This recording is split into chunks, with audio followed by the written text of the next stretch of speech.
le club Ararat TV de Richard Findiquian.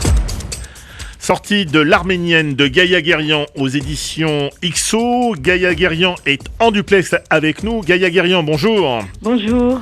C'est en 2004, donc 3 ans après la mort de votre mère, que vous vous êtes mise à écrire toutes les nuits. Vous avez noirci des pages de cahiers, reconstituant peu à peu le fil de son histoire. Exact, oui, c'est tout à fait comme ça que ça s'est passé. C'est-à-dire que, en fait, cette histoire, je crois que je la portais en moi depuis toute petite parce que j'entendais parler, j'avais 3 ans, j'entendais déjà parler de ce qu'ils avaient vécu, le génocide, etc. Donc, en fait, ça a mûri en moi jusqu'au moment où ma mère est décédée, des années après, bien entendu, et voilà, j'ai eu besoin d'écrire ce livre.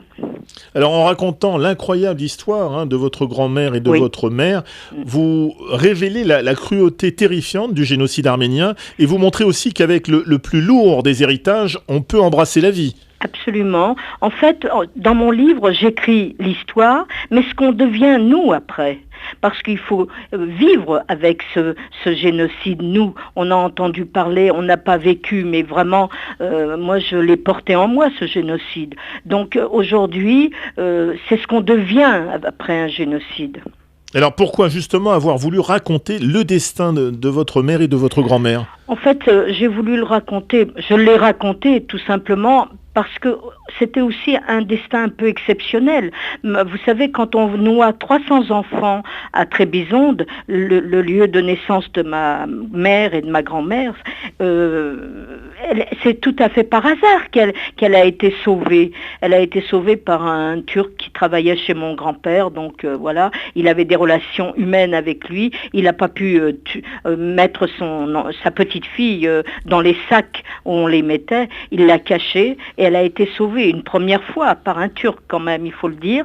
Une deuxième fois parce qu'il y avait un soldat qui rentrait en permission, il s'arrête sur la plage, il voit un sac, quelque chose qui bouge. Je suppose qu'il a dû penser que c'était un animal et puis il s'aperçoit que c'est un enfant, il lui sauve la vie également.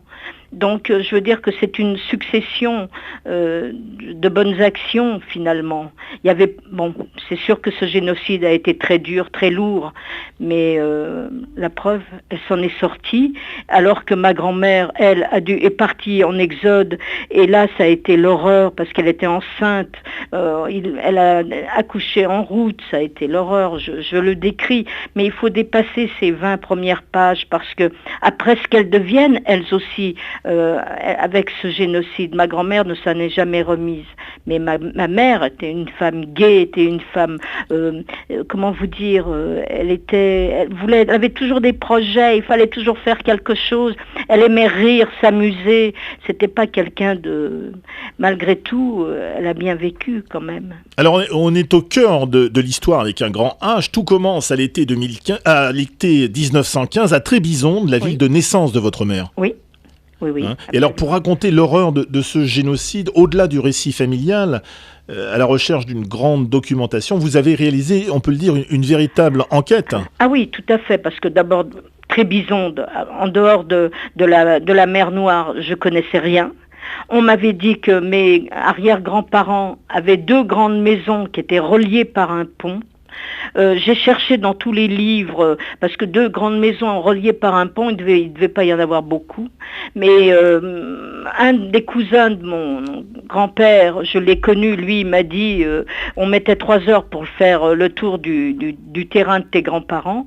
Je veux dire, j'ai cherché vraiment ce qui s'était vraiment passé. Je me suis documentée, et aussi grâce au livre de M. Kevorkian. Alors ce n'est qu'à l'approche de la mort de votre mère qu'elle vous a livré les morceaux de sa vie qui manquaient ? Oui, enfin disons que vers la fin de sa vie, elle arrivait plus à exprimer.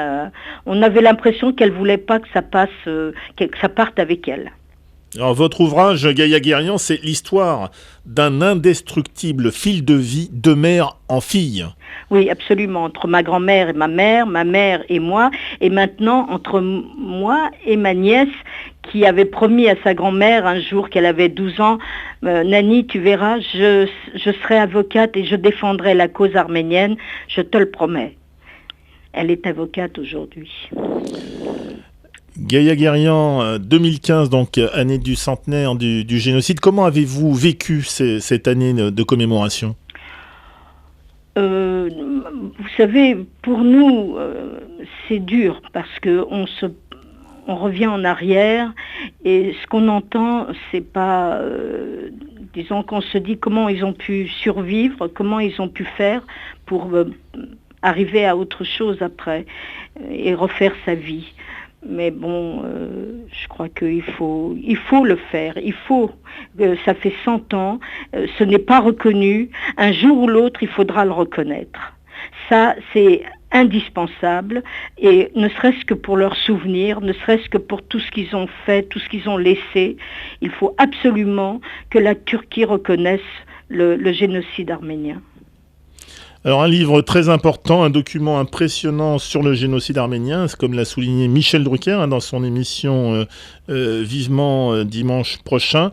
Vous avez donc, Gaïa Guérian, une année qui se termine, il y a quelques semaines encore avant la fin de cette année de commémoration. Et entre-temps, eh bien, on a vécu aussi des événements dramatiques. Je crois que vous vivez à Paris. Oui. Quelle est votre réaction aussi par rapport à ce qui vient de se produire dans la capitale ? Vous savez, c'est quelque chose de... on ne peut pas imaginer une chose pareille, mais bon, la preuve, c'est arrivé. Que vous dire, on souffre. On souffre parce que quand même c'était des jeunes, qu'est-ce qu'ils avaient fait, qu'est-ce qu'ils ont demandé, c'est comme les nôtres quelques centaines d'années, une centaine d'années avant, qu'est-ce qu'ils avaient fait, qu'est-ce qu'ils avaient demandé, rien. Et ce sont des victimes innocentes, je pleure pour les parents. Il faut rester solidaire, il faut être, il faut les aider, il faut faire quelque chose, quoi. Moi ça m'a délabré là, cette histoire, c'est incroyable. Comment on peut aller tirer, mais attendez, c'est des hommes, ils sont faits comme nous, non ? Ils ont un cœur, une tête, mais qu'est-ce que c'est que ça ? Mais comment on peut arriver à ça ? Bon, enfin bref. C'est d'une grande lâcheté, c'est ce qu'on peut dire. Ah oui, c'est épouvantable. Comment on peut, 100 ans en arrière, on les noie, 300, à Trébizonde, et maintenant on vient et on tire sur ces jeunes qui demandaient qu'à vivre, qui étaient gays, qui étaient heureux. Mais c'est quand même, c'est une monstruosité. Et humaine, ben non, alors non, humaine, non. Voilà. Merci en tout cas Gaïa Guérian d'être intervenue dans le Club Ararat TV. Je rappelle le titre de votre ouvrage, L'Arménienne, l'indestructible fil de la vie, et c'est publié chez Ixo Documents. Je vous remercie. Au revoir, à très bientôt. Le Club Ararat TV de Richard Findiquian.